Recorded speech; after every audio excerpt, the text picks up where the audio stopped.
The question is that the amendment be disagreed to. The member for Monash.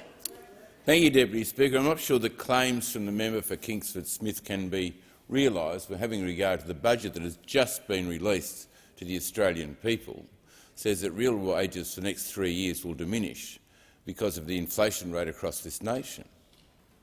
And I'm not sure the claims from the member for Higgins, although as strong as they were, can be realised by this bill. I mean, the government members that have spoken today and spoken passionately about this bill have said that this seems to be the panacea for all ills for the whole of the nation, this particular bill.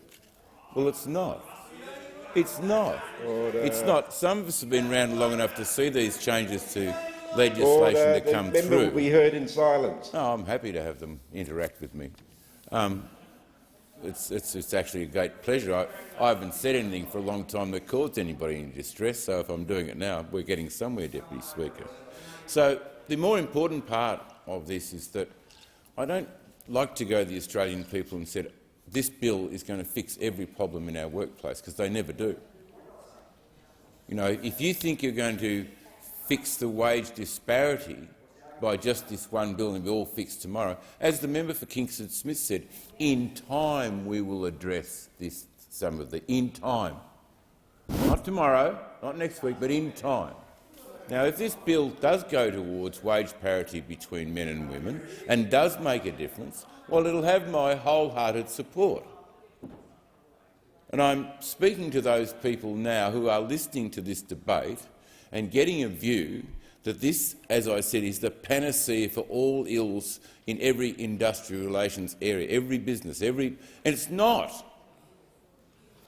Parts of this bill will actually cause businesses like I used to own a real problem when they start to say, well, that similar business over there, which is a very, very large, perhaps a Coles Myer, they can afford to pay at a certain rate. My business, which is totally different, may not be able to pay to afford that. Do we pay the award? Yes. Did we pay over the award to every employee? Yes, mainly because I didn't want to get into trouble.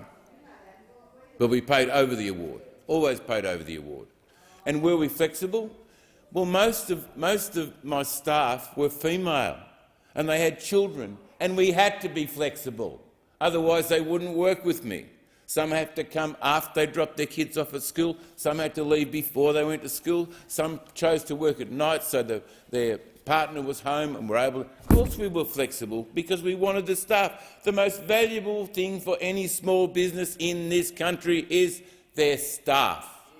You've got to have the product to sell, but the staff that are in that building, they are crucial to the well-being of the business. Their relationship with their customers or their relationship with their suppliers is crucially important to the running of any business.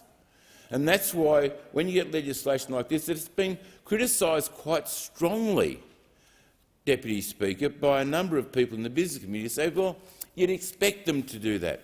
What I'm worried about in legislation like this is not the glowing reports of what this legislation may or may not do, it's the unintended consequences of what you may have put forward.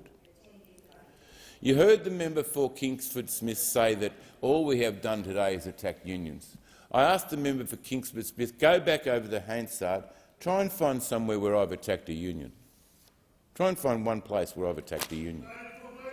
Try to find— yeah, I did. I'm a great supporter of work choices and survived that campaign very, very well with my support for work choices, because all that was doing was putting flexibility into the market. There was more going on in that election campaign than work choices, but please speak up, because everything I have done all the way through has been consistent in my desire for flexibility in the workplace, because that's how I had to live as a business owner. I had to be flexible, and I paid high wages, and I benefited 23 families every day of my life and their life while I was in that business. And I'm proud of it. Order. And I'm proud of it. Morton, no, what you're doing, member for Morton, is attacking every you see every business owner as the enemy, and they're not. I've seen what they do for their employees. I've seen how they look after their employees. I've seen how they care for their employees. And they're the stories you never hear because you're not listening. You never listen. And if you're not prepared to listen, you're not knowing what's going on out there in the community. There has been very strong. The member will resume his seat for a moment. There is far too much noise. Every member in this place deserves to be heard in silence. The member for Monash. Because I know they're frustrated. I know some of them are quite uncomfortable with parts of this legislation. And what is going to happen?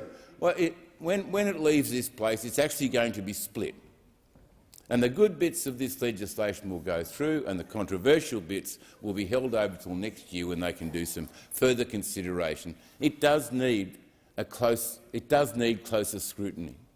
You all know it needs closer scrutiny. You all know, because of the actions in the House yesterday and today, that the bill is being rushed through.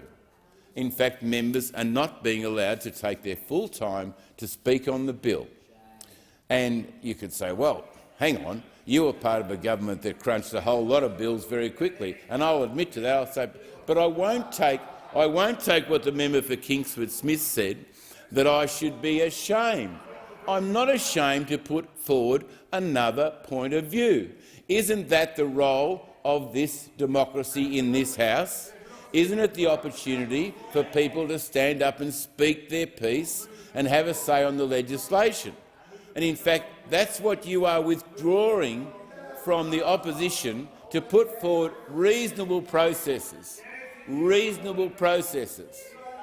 and reasonable discussion and engagement.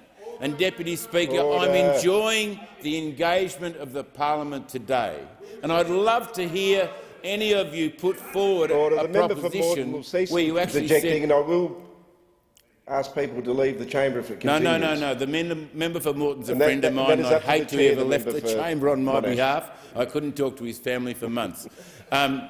Deputy Speaker, it is important that all legislation that comes before the House gets reasonable scrutiny. All legislation. I know this will now go to the Senate, it will go to a Senate committee, it will be reviewed. But the opportunity is now. Give the parliament a chance to address some of the issues that have been raised. And the number one issue that has been raised is this bill hasn't been thought through far enough. There will be unintended consequences for this. It will damage small businesses who will be caught up in the net, a net they do not need to be caught into, because they don't have the HR, they don't have all the things that back it. They have organisations such as we were part of the Australian Retailers Association. They did the negotiations, they set the award, we paid the bills, and we generously paid them. And there are other benefits that employees get that are never heard of in this legislation. I admit also there are other employees who are totally inappropriate with their staff and do not pay the appropriate amounts, and there's rogues in every area of life. There are people who do not perform in the way that they should perform. Having said that, I know the next contribution from this side will be a class act, so I will allow, Deputy Speaker, for the next speaker to make a very good proposal in this matter.